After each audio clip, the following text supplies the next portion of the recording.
Alright, there's been a lot of noise about Deandre Ayton in his short run with the Trailblazers so far. Just 2 preseason games and barely 2 weeks with the team. You can easily tell who's actually watching him play, who's just catching a few highlights, and who's blindly echoing Twitter opinions. And yeah, if you're only looking at the box score or scrolling through tweets, it doesn't look great. In 2 preseason games, Ayton's averaging about 19 minutes, just 4 points, 7.5 rebounds, 2 blocks, and shooting a weak 30% from the field without a single made 3. So sure, if you're only watching numbers and Twitter trends, the vibe around him seems negative. But is that really the full story? Has Deandre Ayton really been that bad for them? Is he already not fitting in? And are people seriously saying it's time to give up on him? That's just ridiculous. Honestly, no. Not even close. Most of the people pushing that idea are just looking for drama and probably haven't watched a single minute of his games. The criticism mostly comes from his weak stats and a few quotes taken out of context. Especially his recent comment after practice where he said he hasn't played with Luka Doncic or LeBron James, so he wouldn't know what that's like. Some fans twisted that to mean he doesn't like his team or isn't happy there. But that's not what he meant at all. People are just looking for something negative to spin about Ayton right now. People keep saying Deandre Ayton isn't happy with LeBron or Luka Doncic, which is just false. A lot of people are spreading fake stories about him, in my opinion. So what's the real evaluation of Ayton so far? Has he truly been awful like some claim? Has he been a bad teammate? Or has he actually done pretty well? There are definitely some positives to look at. Let's talk about that and take a real look at Ayton's performance so far. Even if it's only been 2 preseason games and a single week of practice. Still, the overreactions are wild, and it's time to shut down some of these fake narratives. So, looking at his preseason performance, is it really as bad as people say? No, not even close. Sure, the 4 points per game on 30% shooting don't sound great, but when you factor in, when you consider that Deandre Ayton hasn't played a single minute with Luka Doncic, LeBron James, or any of their main ball handlers and playmakers, that really matters. Not running pick and rolls with Luka. The guy who's supposed to feed him easy buckets obviously hurts his game. Luka is their best playmaker, best lob passer, and the one who'll make Ayton look good on the court. Even LeBron would be his next best setup guy. Not playing with either of them has clearly affected him. And honestly, looking at some of the lob passes Ayton has gotten in preseason, they've been awful. The fact that he's even caught a few and finished them is impressive. But with passes like that, yeah, it's hard to blame him for not doing much more. Now imagine Deandre Ayton actually getting passes from Luka Doncic or LeBron James. On target, perfect timing, real lob passes he can actually finish.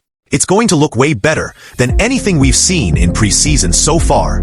Aside from that, he hasn't looked totally comfortable in their offense yet. But that's not a big deal. They're experimenting with new sets, and without Luka, LeBron, or even Austin Reeves for 1 game, they're obviously not running their full system. Even the parts of their regular offense aren't running at the same pace or sharpness without those guys. So again, there's nothing to stress about. Not with the offense, and not with Ayton's role in it. He's not forcing things or trying to take over. He knows his main job will be running pick and rolls with Luka and LeBron. He's not going to have plays drawn up just for him, or be a main scoring option in their offense. Sure, he'll get the occasional dump off near the rim, or maybe a rare low post touch. But that's about it. He knows that won't be a big part of his role once the regular season starts.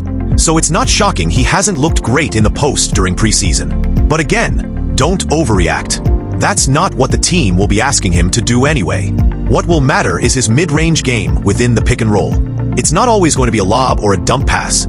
Sometimes he'll roll and fade into that mid-range area for a quick jumper instead of going straight to the rim. That kind of play will actually open up more space for Luka Doncic, LeBron, Austin Reeves, or whoever's running the pick and roll with him to attack the rim. And if both the main defender and the help defender collapse on them, Deandre Ayton gets that open mid-range look. Something he's already shown flashes of in preseason. Take their first possession against Golden State the other night. Ayton and Gabe Vincent ran a pick and roll, and instead of rolling all the way to the rim, Ayton stopped around the free throw line, took a bounce pass, and smoothly hit the mid-range jumper. That's something most big men in today's NBA can't do. Instead of just chasing lobs or camping at the 3-point line, he's got that in-between game that's becoming rare. Sure, it's not the most efficient shot by modern standards, but it's a weapon he can actually use effectively. He does that really well. better than a lot of his peers, not just other big men, but even many guards and wings. Deandre Ayton is actually a strong mid-range shooter, and that adds a unique layer to their offense that I'm excited to see develop. Overall, though, people need to stop overreacting to his offense. Sure, averaging 4 points on 30% shooting isn't great, but look at who he's been running pick and rolls with: Gabe Vincent, Bronny James, and Dalton Connect. Not Luka Doncic, LeBron James, or Austin Reeves. I don't think that needs much more explaining. The timing isn't there yet, and the offense simply isn't what it'll be once the real core guys are playing. So no, there's absolutely nothing to worry about. In fact, between his mid-range game, finishing some awful lob passes at the rim, and fully embracing his role without complaining about limited touches, I'd actually say that's a positive sign for him so far. And when you look at the defensive side, I've been really impressed with Deandre Ayton. If you've actually watched the games instead of just checking the box score or scrolling Twitter, you know what I mean. Simply put, Ayton's been locked in on defense, moving his feet, switching smartly, staying active, communicating, and not giving up on plays. That's an area he's been criticized for in the past, but not this preseason. He's clearly trying to show that defense won't be an issue for him this season. Whether it was the first game against Phoenix or the second against Golden State, he's been committed, focused, and playing solid defense, which is a great sign for the team going forward. Ayton has been completely locked in, and along with Jared Vanderbilt, he's really been one of the only two defensive bright spots on what's otherwise been a shaky team defense so far. But with him, you can clearly see the impact. Making strong individual stops, smart rotations, constant communication, and doing exactly what the coaches want from him. Take this play, for example. He helps off an Al Horford screen on Dalton Connect, then still recovers in time to block Draymond Green's three-point attempt. A few plays later, he helps off Jimmy Butler, reading the drive perfectly. Butler blows past Rui Hachimura, thinking he's got an easy layup, but Ayton times it perfectly, slides over, and swats it, sending Butler out of bounds. That's exactly the kind of defense you want from Deandre Ayton, and he's been showing a lot of that all preseason. Helping, rotating on defense, protecting the rim, and showing a level of effort and commitment that hasn't always been there for him. It's been really good to see. So overall, whether you're looking at Deandre Ayton's offense or defense, yes, it's just preseason and the games don't count. There's still a lot to like. Offensively, don't overreact. He hasn't even played much with Luka Doncic, LeBron, or Austin Reeves yet. Once he does everything, his efficiency, shot selection, passes he gets near the rim, and overall rhythm will only improve from here. And on defense, he's already showing real progress.